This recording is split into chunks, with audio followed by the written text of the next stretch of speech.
The morning sun beat down mercilessly on forward operating base Echo as Staff Sergeant Maya Rodriguez adjusted her headset in the communication center. Dust coated everything: the equipment, her uniform, even the coffee that had gone cold beside.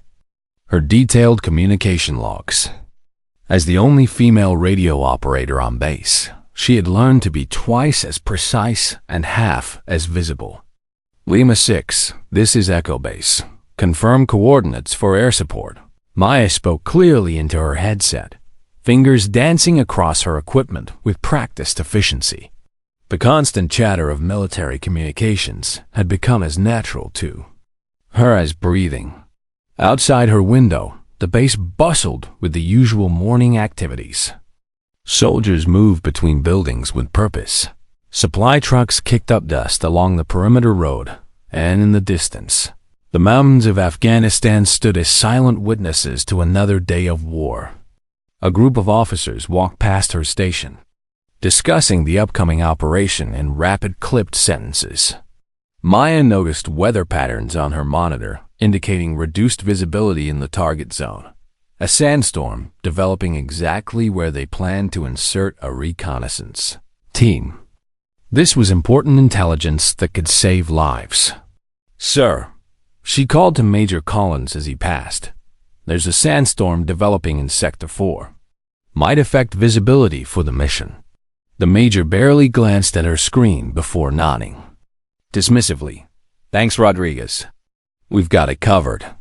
He continued his conversation without missing a beat, as if she had merely commented on the weather rather than provided actionable intelligence.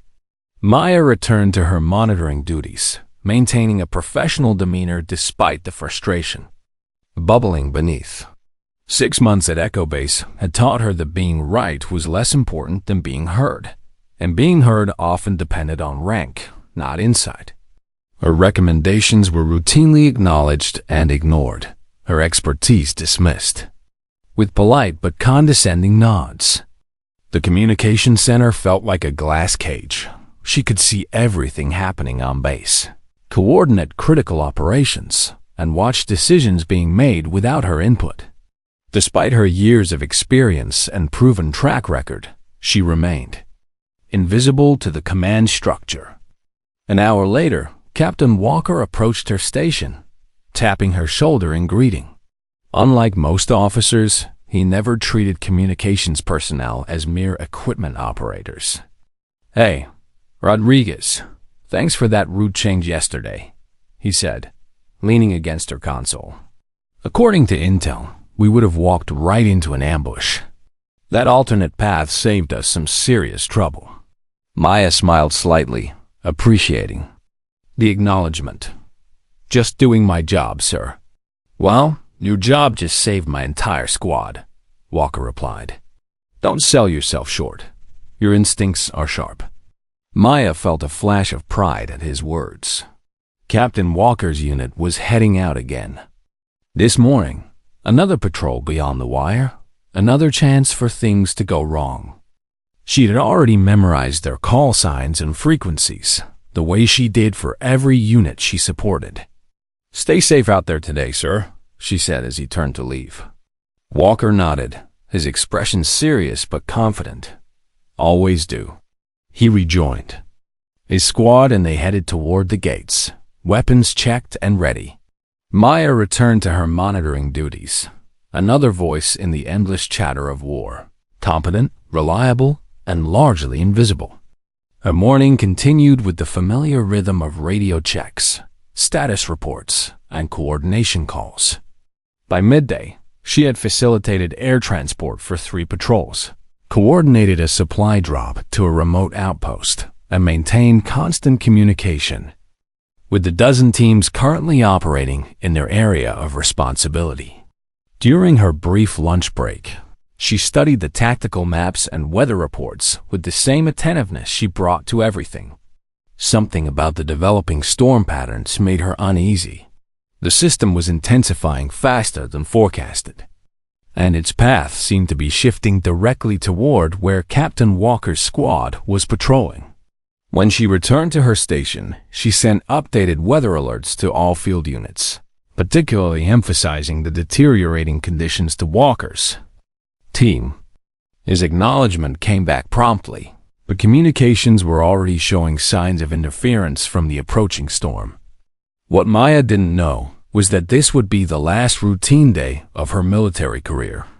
The storm brewing on her. Weather maps was nothing compared to the storm of decisions that would soon test everything she believed about duty, orders, and what it meant to leave no one behind. 3 hours later, Maya's radio crackled with urgent static. Captain Walker's voice broke through, punctuated by what sounded like gunfire in the background. "Mayday, mayday! Echo base, this is Wolfpack Actual. We are pinned down in the abandoned village. Multiple casualties. Need immediate extraction." Maya's training kicked in instantly. She alerted command, and within minutes, her small communication hub was crowded with officers as she maintained contact with the trapped squad.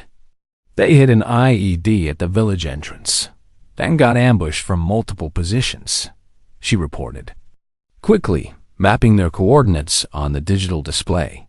3 critically wounded, according to Captain Walker. Enemy forces are moving in from the north and east. Colonel Matthews studied the tactical display, his face grim as Maya continued relaying information from the field. Intelligence officers confirmed heavy enemy presence in the area, and the sandstorm she had warned about earlier had reduced visibility to near zero. "That's beyond our established perimeter," Matthews said finally, his voice tight. "And right in the middle of that storm system. Air support can't fly in those conditions, sir," the operations officer confirmed. "And ground extraction would risk more casualties. Enemy numbers are estimated at 3 to 1. Maya maintained radio contact while the officers discussed options, her heart sinking as the conversation progressed. Walker's voice grew more desperate with each transmission. "Echo base, we can't hold this position much longer. Lambert and Diaz are critical. Johnson might not make it without immediate evac." The debate among the command staff grew heated. Maya could hear the conflict in their voices, the desire to save their men warring against the tactical reality of the situation.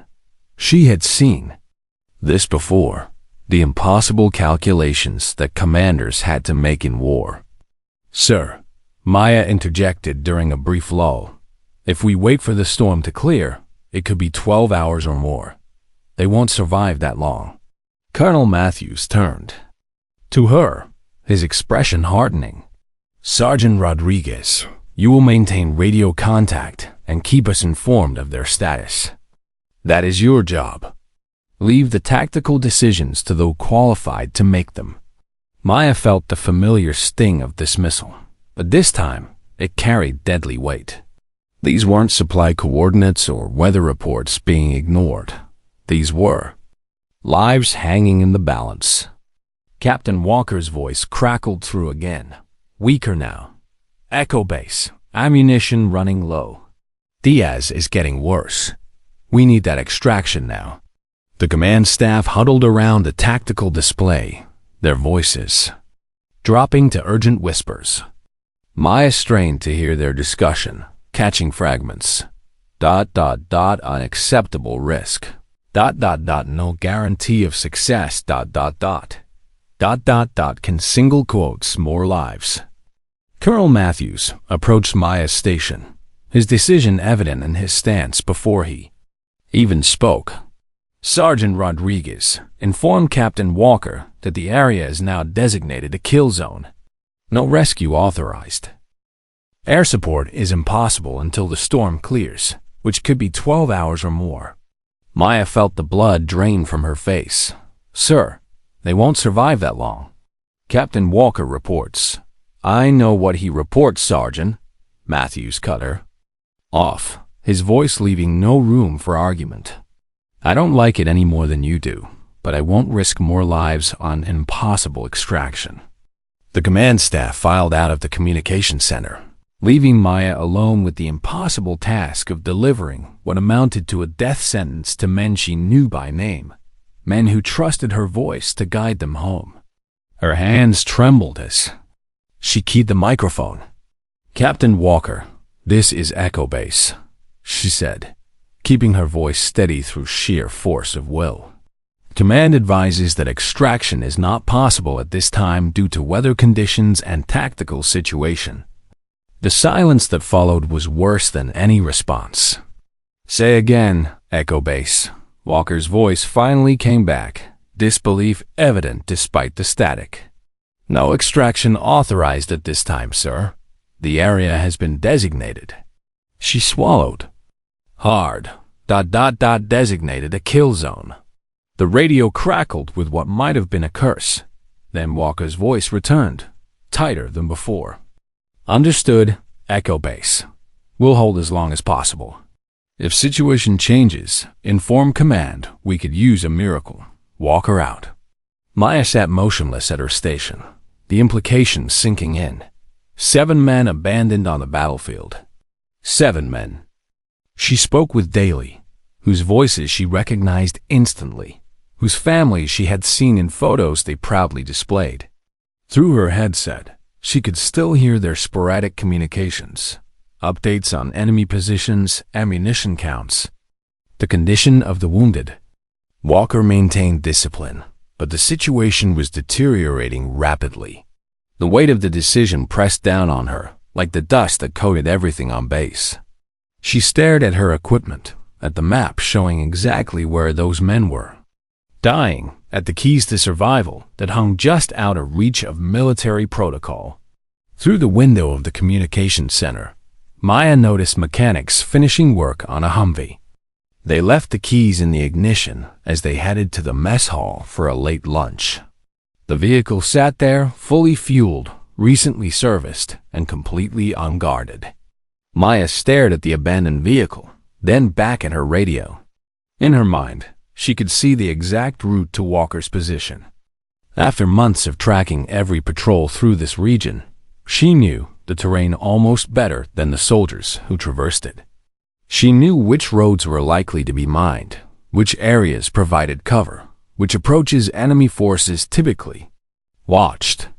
Her eyes drifted to the medical supply cabinet in the corner of the communications center, always fully stocked for emergencies.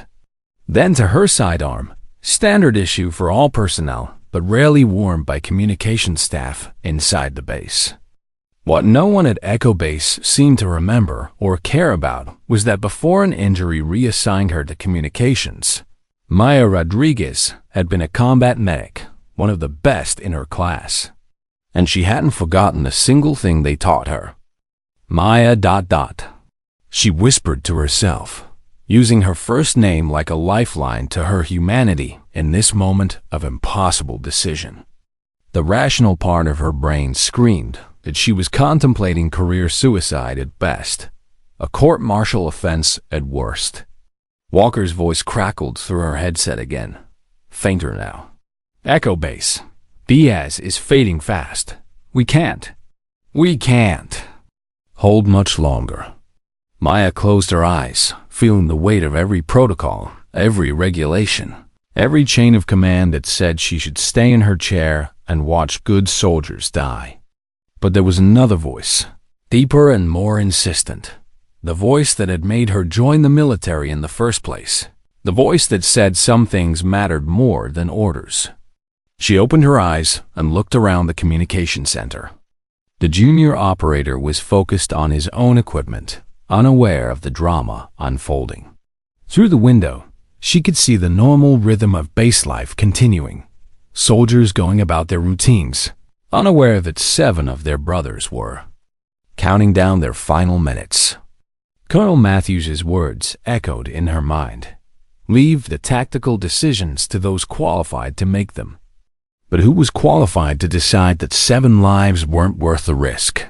Who had the right to write off good soldiers because the mission was difficult?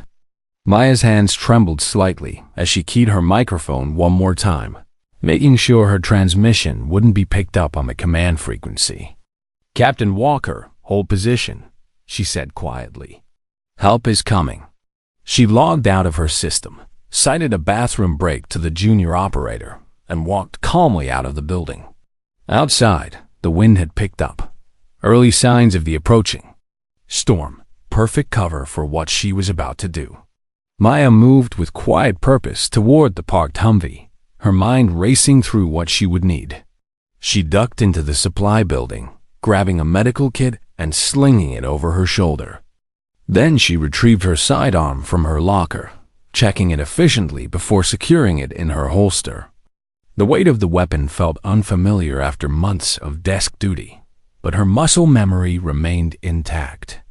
At the vehicle, she worked quickly, disabling the tracking system with practiced precision.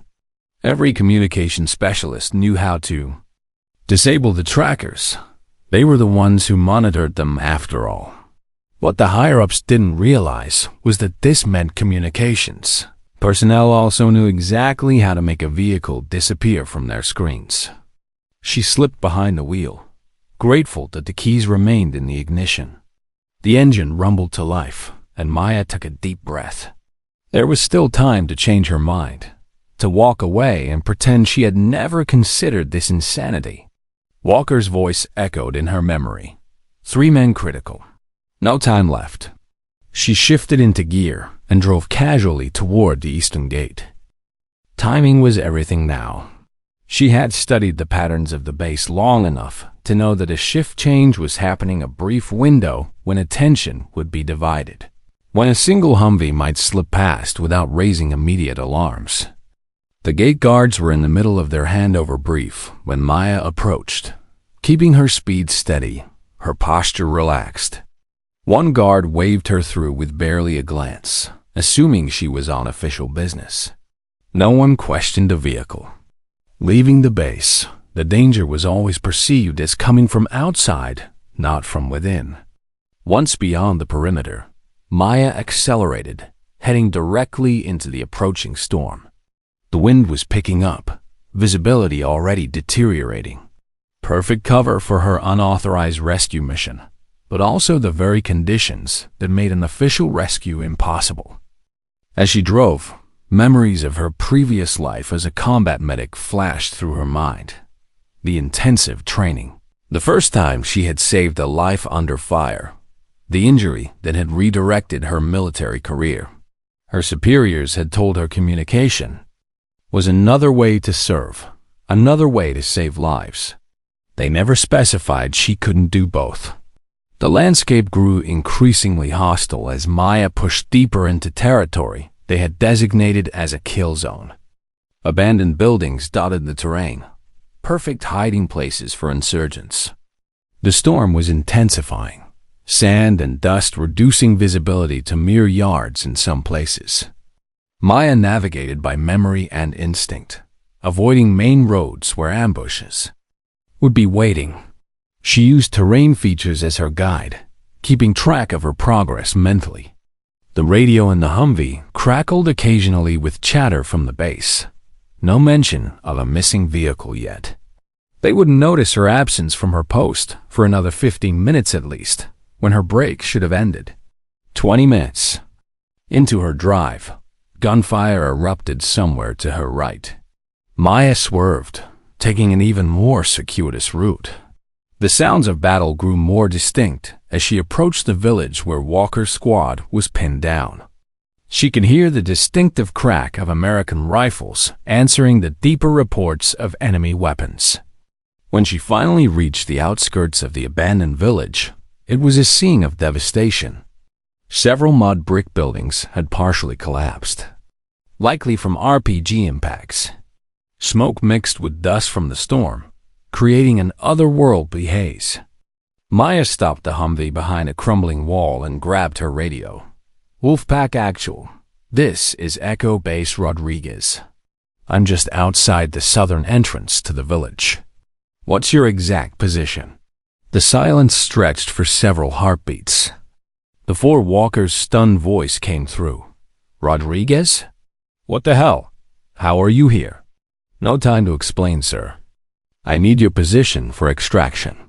Second building on the east side of the central square. Two-story structure with a collapsed roof.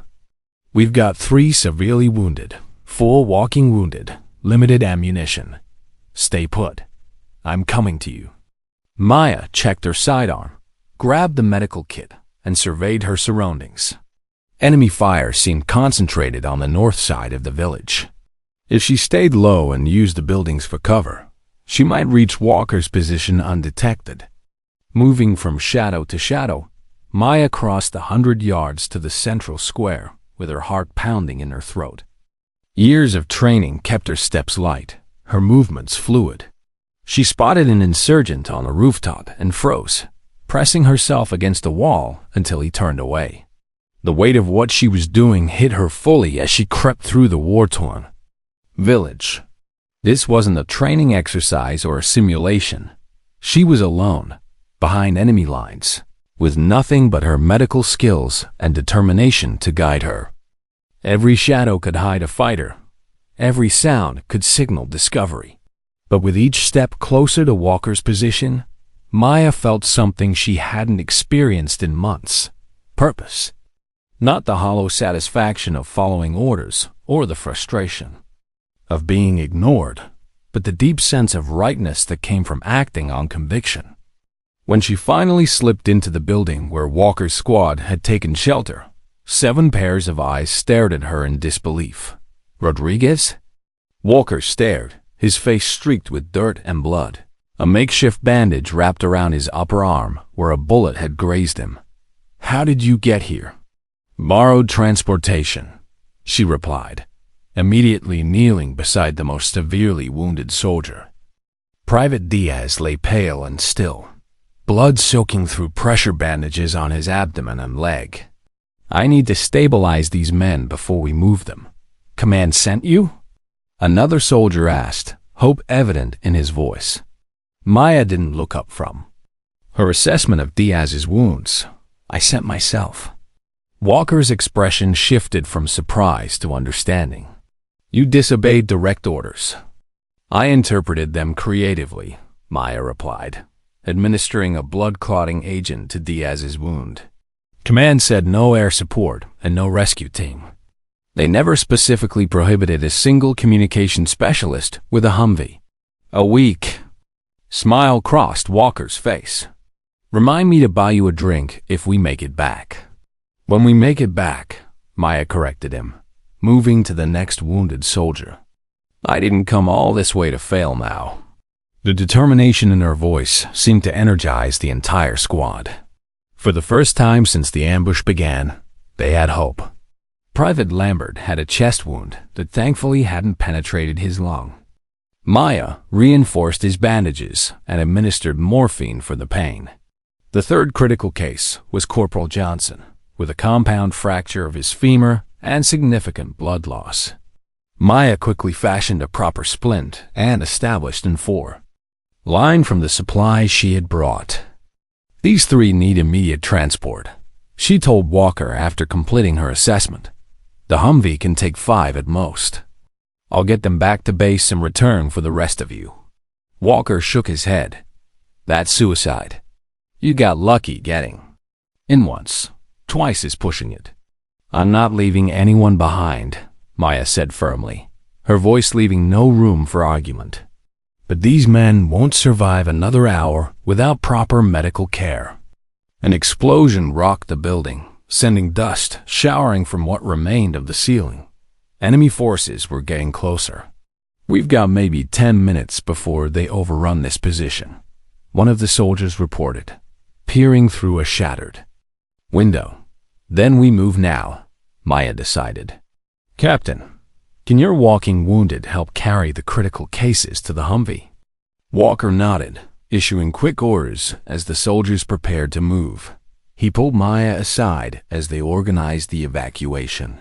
Why did you do this? He asked quietly. Your career, your life. You risked everything.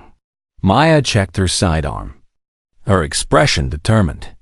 Because it was the right thing to do. Because I couldn't sit there and listen to you die when I knew I could help. Command will have your stripes for this. Then I'll turn in my stripes knowing they bought 7 lives. Fair trade. The movement to the Humvee was a blur of adrenaline and focus. Maya went first, ensuring the path was clear. 2 soldiers carried each stretcher case, while Walker provided cover.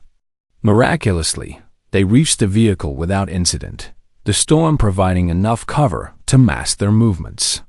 I'll be back. In 30 minutes, Maya promised as they loaded the critical cases and 2 of the walking wounded into the Humvee. Walker's expression was grim. We might not be here in 30 minutes. Enemies closing in from all sides. Then I'll find you, Maya said with a confidence she didn't entirely feel. Stay alive, Captain. That's an order. The drive back was harrowing. Maya pushed the Humvee to its limits, navigating through the storm while keeping alert for enemy movements. Twice she had to divert from her planned route when she spotted potential ambush points. The wounded men remained silent, except for occasional groans when the vehicle hit rough terrain.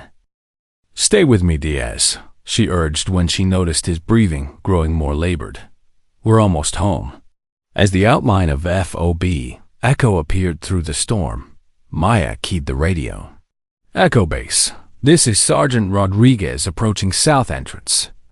With wounded from Wolfpack Squad. Request immediate medical assistance at the gate. The response was immediate and filled with confusion. Rodriguez, verify your position and status. I'm 2 minutes out in a Humvee with 3 critical and 2 walking wounded from Captain Walker's squad. Have medical standing by. And sir? I'm coming back out for the rest of them. She didn't wait for the inevitable questions or orders to stand down. As she approached the gate, she could already see personnel rushing toward the entrance, alerted by her transmission. The guards raised their weapons as the bullet-riddled Humvee approached, then quickly lowered them as they recognized the vehicle. The gate swung open, and Maya drove through, stopping in front of the rapidly assembling medical team. 3 critical, 2 stable, she reported as medics swarmed the vehicle. Diaz has abdominal bleeding and a leg wound. Lambert took shrapnel to the chest, right side. Johnson has a compound femur fracture and has lost significant blood. The chaos of a medical emergency erupted around her as the wounded were transferred to stretchers and rushed toward the medical facility. Maya was already checking the fuel gauge, calculating whether she had enough for another run. But her unauthorized rescue mission had not gone unnoticed. Colonel Matthews was pushing through the gathering crowd, his face thunderous with rage. Staff Sergeant Rodriguez, stand down immediately. Colonel Matthews' voice cut through the commotion like a blade. Maya stood straight, her determination unwavering despite the exhaustion creeping into her bones. Sir, with all due respect, there are still 3 men out there who need extraction. I know exactly where they are and how to reach them. Every minute we delay reduces their chances. You have violated direct orders and endangered this entire base with your actions, Matthews said, his face reddening with fury. Yes, sir.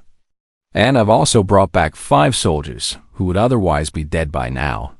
I intend to get the rest. The colonel's face contorted with rage, but before he could respond, one of the medics called out, Sir, Diaz is stabilizing.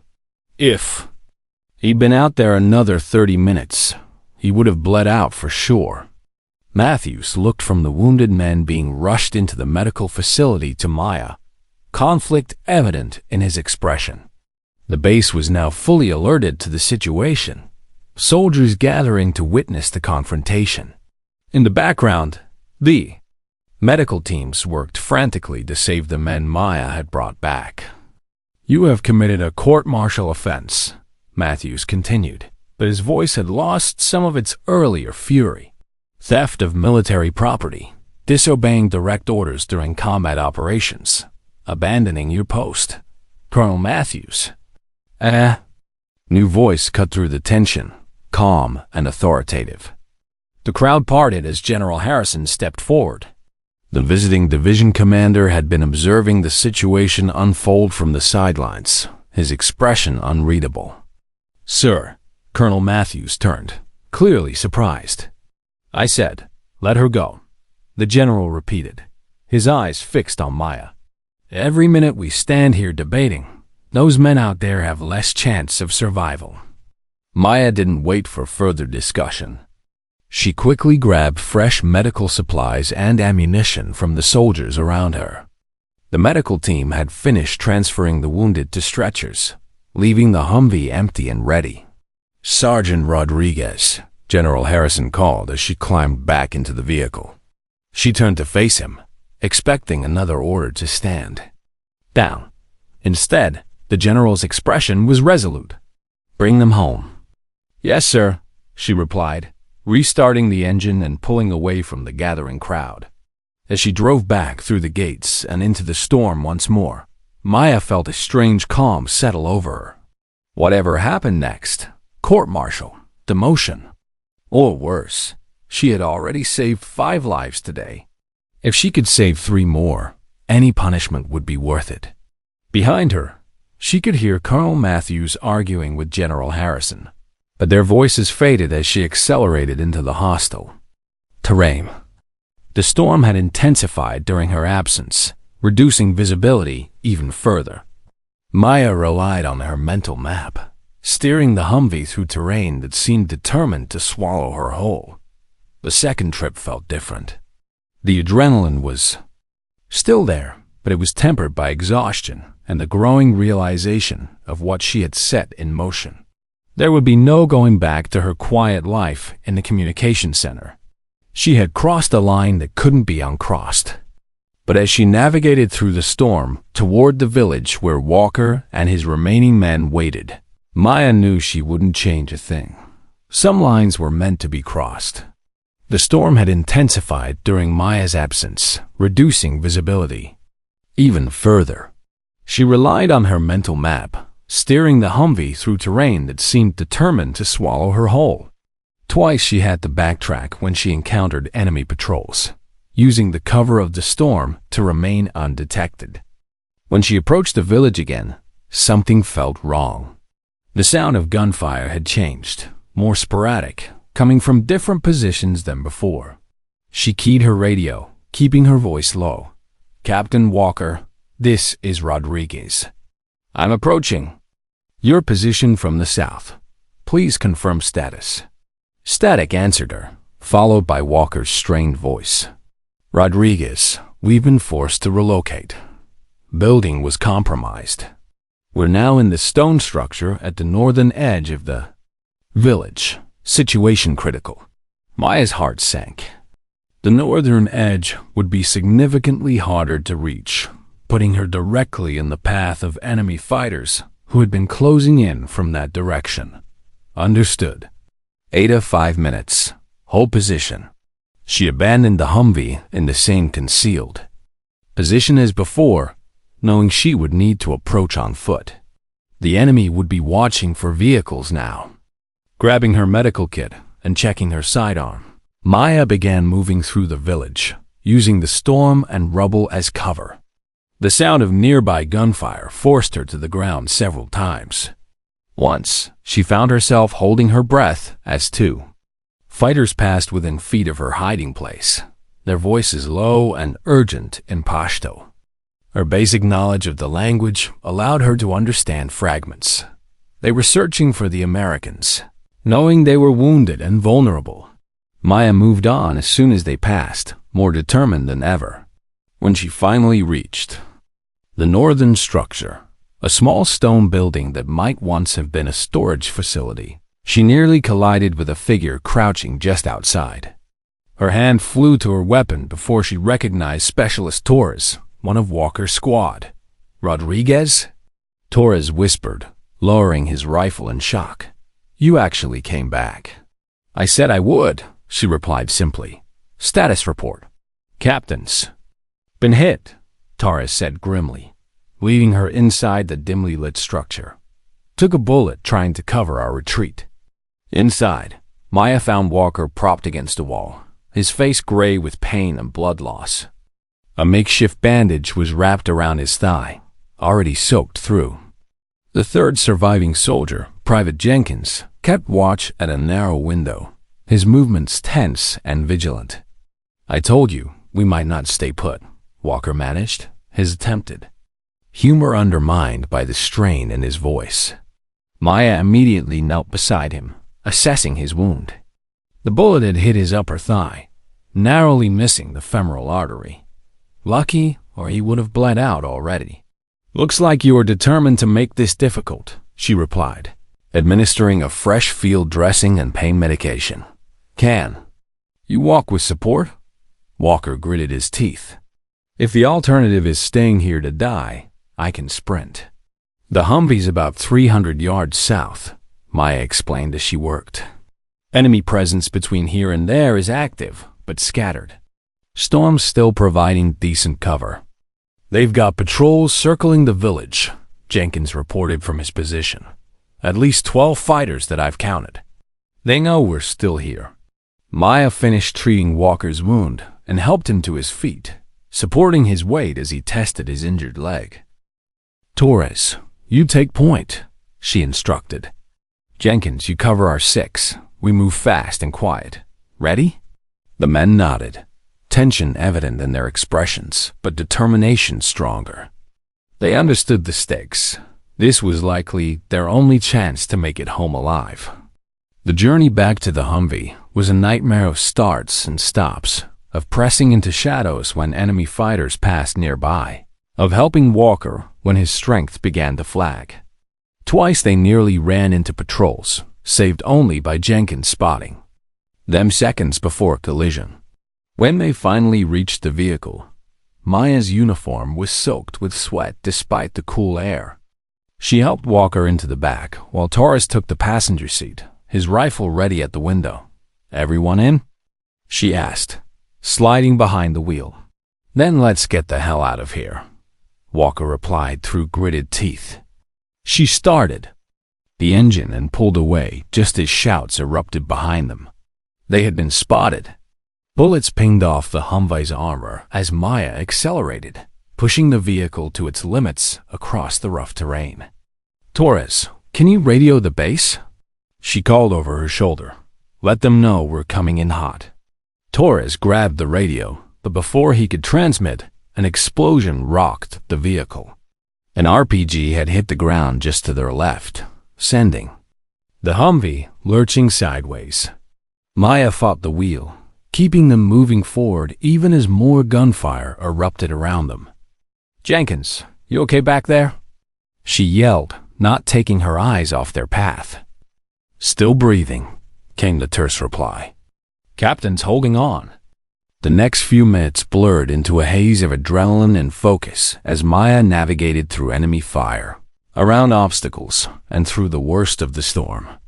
Torres managed to make contact with the base, his voice remarkably steady as he reported their situation. "Echo Base, this is Wolfpack 3. We're inbound with Sergeant Rodriguez.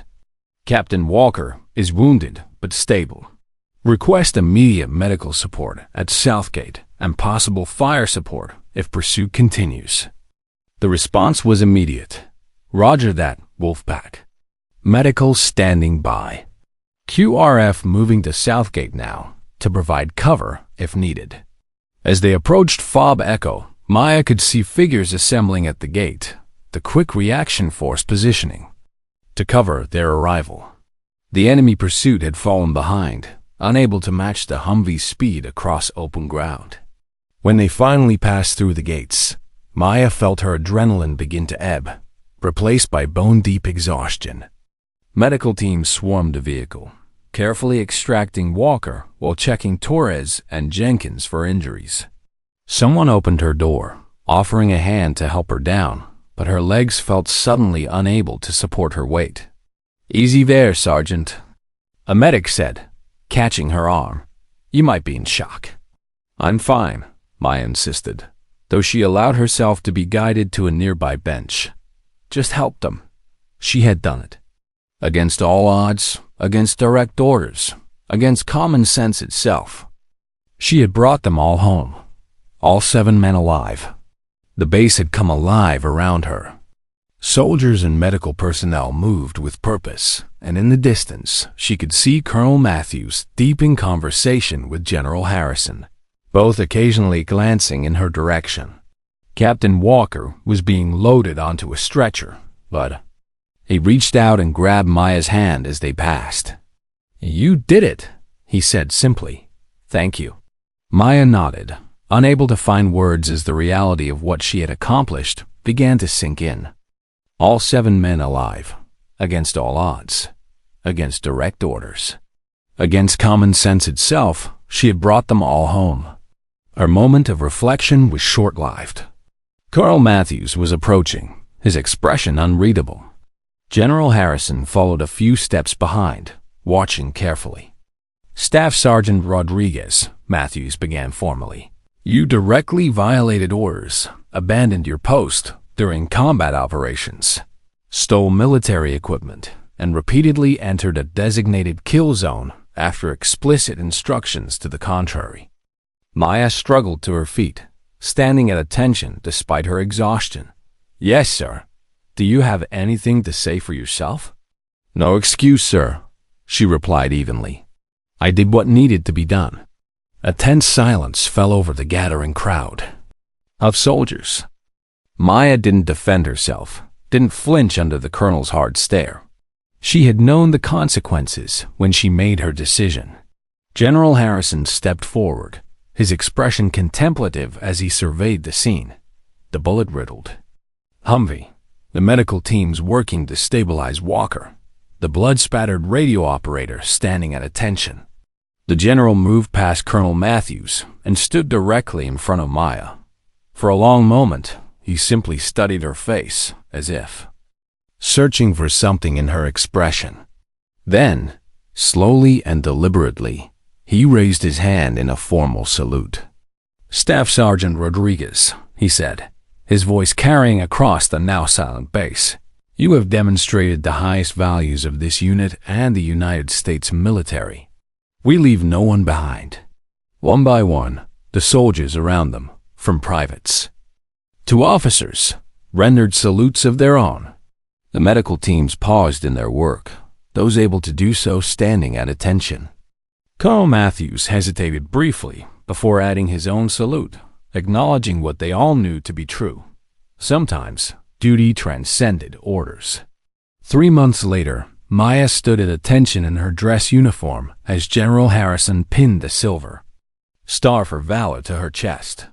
For conspicuous gallantry and intrepidity in action, the citation read. Staff Sergeant Maya Rodriguez distinguished herself by extraordinary heroism while engaged in military operations.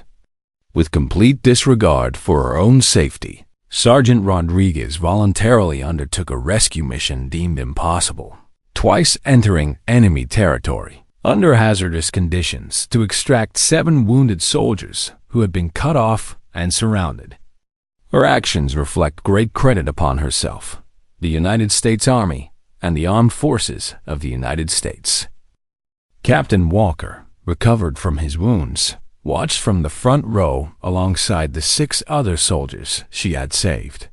Their presence meant more to Maya than the medal itself, living proof that sometimes the right choice is not always the one in the rule book. The ceremony concluded, and Maya found herself with a new role, leading specialized training for combat communications personnel. A classroom of attentive faces watched as she explained how radio operators could save lives with initiative and good judgment.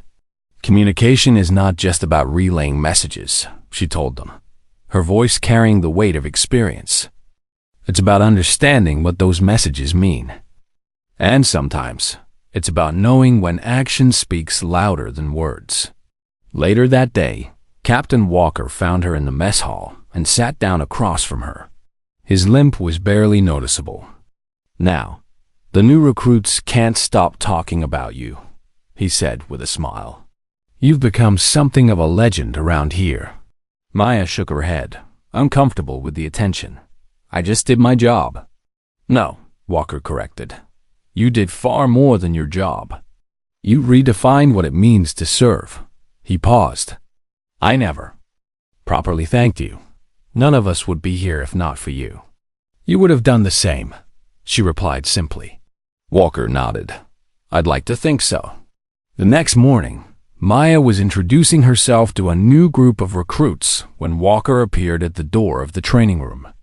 Ladies and gentlemen, he said, addressing the fresh-faced soldiers, this is Staff Sergeant Rodriguez.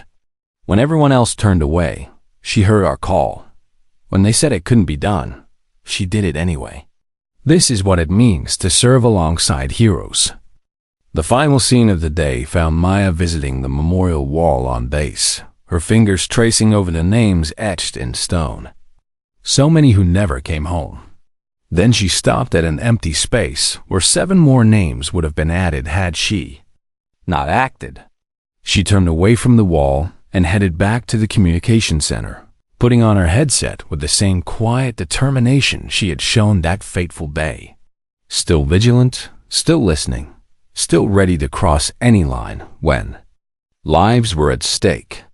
Because sometimes the most important order is the one that comes from within the voice that says some things matter more than rules, more than protocol, more than personal safety. The voice that says no one gets left behind. Maya Rodriguez had learned that being invisible wasn't always a weakness. Sometimes it was exactly what you needed to become a hero. If you enjoyed this story, don't forget to hit the subscribe button and become a part of our Everyday Life Stories community. Where are you watching from? Drop a comment below. We love hearing from our amazing viewers around the world.